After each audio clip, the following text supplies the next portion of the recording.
go and get things done, but this little munchkin decided to fall asleep on my hand. So now we get to have a little talk while he sleeps. To bed, baby. Go back to bed. Mommy's gonna talk to the people. Mommy's gonna talk to the people. Okay, we're gonna have to use my laptop as lighting because I can't reach my lamp because of the munchkin. He's fast asleep. He's so fast asleep right here in my arms. My baby. I wanted to talk briefly about the problem with alter egos. The other day, I had a customer walk in and I struck up a conversation with them and they were like, oh, why are you here? Like, what are you doing? And I was like, oh, I used to be a ballerina. And they were like, oh, would you ever go back to ballet? Would you ever want to do that again? And I was like, maybe, maybe not. I'm not really a ballerina anymore. And they said, once a ballerina, always a ballerina. And as much as I resonate with that, and I do believe that when you do something for as long as I did, like ballet, you know, it does become a part of you. Like, I still do have that, you know, discipline and motivation, and all the lessons I learned from it have shaped me into the person I am today. But the more and more they said that, where they're like, once a ballerina, always a ballerina, like it'll always be a part of you, it made me realize that when I was a ballerina, I put on such a mask. You know, there was this big part of me that had no idea who I actually was. A huge part of me that was just shrouded in mystery and lost to me. And it was so much easier to just put on a mask and be like, I'm a ballerina, this is what I do, these are the things I do on a daily basis, because it was easy to just hide behind, you know, that persona, that mask, that alter ego of, I'm Ballerina Bailey, this is who I am. I was kind, cordial, I didn't make jokes, didn't speak up, I worked hard, kept my head down, played nice, was kind, was easy, simple, period. That's who I am. And I'm not allowed to be anything but this. Like a set of rules I had to follow for my personality in my life. I knew that if I wanted to be this ballerina, this perfect, picture-perfect, jewelry box ballerina, I needed to play the role of a lifetime. I needed to change myself into the perfect ballerina. I was not allowed to be myself. I trained, ate, slept, lived, breathed like who I wanted to be. I pretended that every class, every lesson, every performance was as important as if I was dancing on the Mariinsky stage in St. Petersburg, Russia. In front of, you know, the greatest teachers and ballerinas of all time, I pretended I carried every step with that much importance, and it was exhausting. But the problem with alter egos is that one day that mask is going to chip and fall off. And everyone remembers me as that ballerina, dancing up a storm on stage. Little did they know that that was actually a very carefully constructed personality meant to keep me safe. A snakeskin, a masquerade, armor. Safe from what exactly? Being myself. I am silly and wild and careless and unorganized and funny and loud. This is who I am. And my parents and my teachers, they wanted me to be so small and quiet. I have a great personality, but when you have a very strict Russian ballet teacher and a sociopath for a mom waiting for you at home, you learn to hide, to retreat into yourself, to become what they want you to be: quiet, weak, small. They want you to become Play-Doh, clay, malleable, pliable, a toy they can play with and stretch whichever way they want. The problem with alter egos is that you become something other people can manipulate very easily because you're willing to become whatever it is that they want you to be, just so that you don't have to be yourself. I played that game till I was stretched so thin that my body and mind just snapped. I physically could not hold the weight of the role that I was playing anymore. It was like asking me to run a marathon every day kind of exhaustion. When I was in that ballet era of being that ballet alter ego, I also thought it was the best time of my life. Like, I thought it was absolutely the best time of my life. I was never going to be happier than I was when I was trapped in that ego. And it's funny because I ran out of storage and I had to go and clear out a whole bunch of old photos.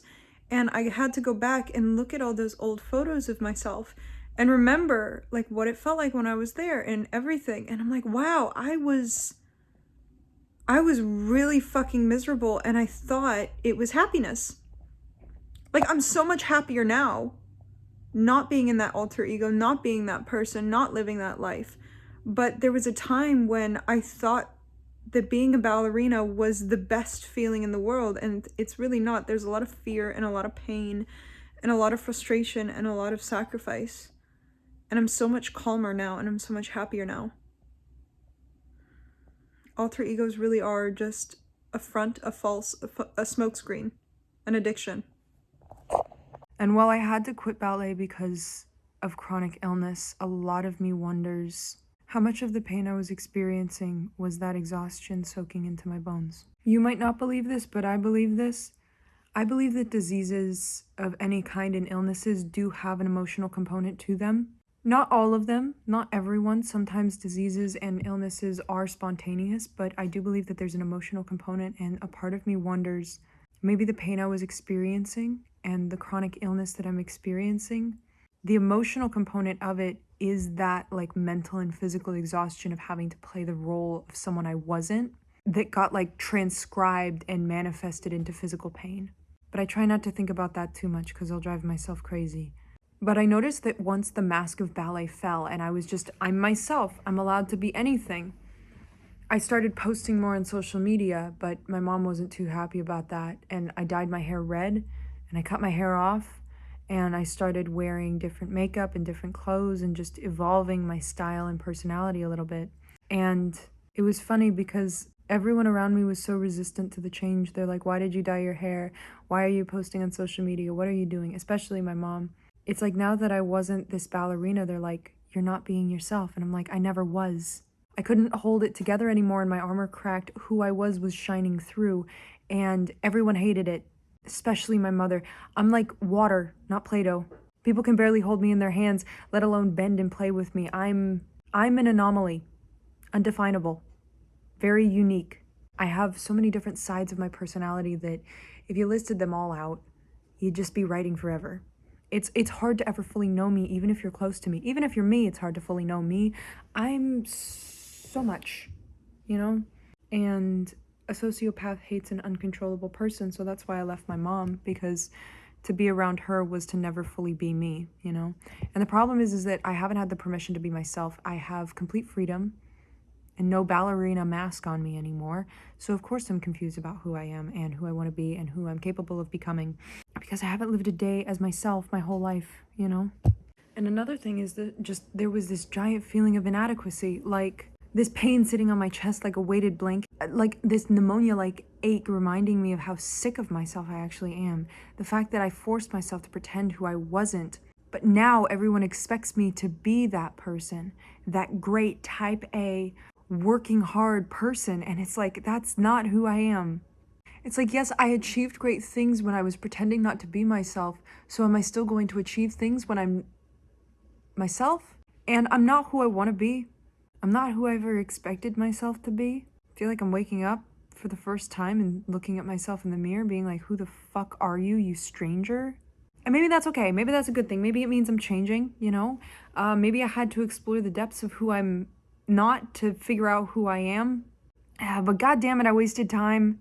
I wasted like 10 years. And I'm not going to call it wasted time because I really do appreciate the time that I spent there. But I sometimes feel like it was a waste because it was never who I am. It's just who I pretended to be. And I'm ashamed of how I got to where I am today.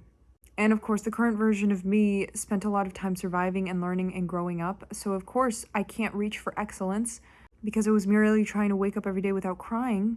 But I don't have to be a victim of my past. I can be a sculptor of my future. I can move forward from the mask I used to wear. Kind of like when an alcoholic or a smoker puts their vice of choice down and the smoke screen clears. They no longer have nicotine or alcohol controlling their personality. It's just them. The alter ego falls. I've been on a high my whole life, a ballet high. It was my drug of choice. As stupid as that sounds. Felt like excitement and being high, only it won't give you cancer.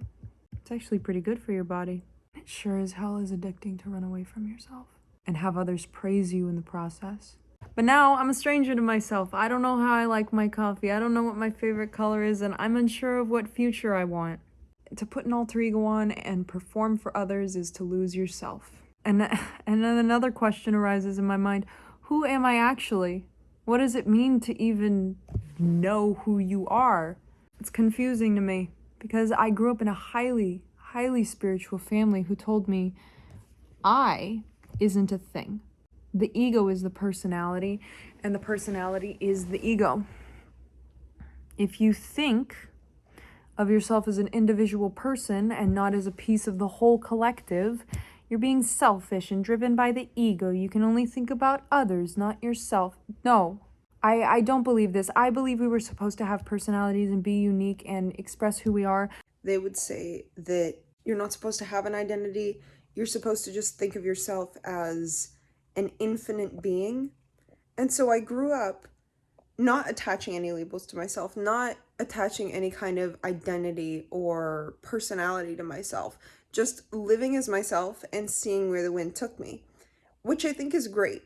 But I have no idea who I am, and I have no sense of identity because of the way that they taught me this idea. And I think it's great to think of others, and I think it's great to think of like collective consciousness and think of yourself as a piece of the whole. But having an identity is so important, and a lack of identity makes you feel the way that I am right now, which is completely lost, no sense of self, and just no sense of identity. The people I grew up with thought we were supposed to do ayahuasca once a week and forget that we're human altogether. Just souls trapped in a body. I think they were just trying to forget all the trauma they went through, and it was a very unique form of disassociation, masked as a spiritual experience.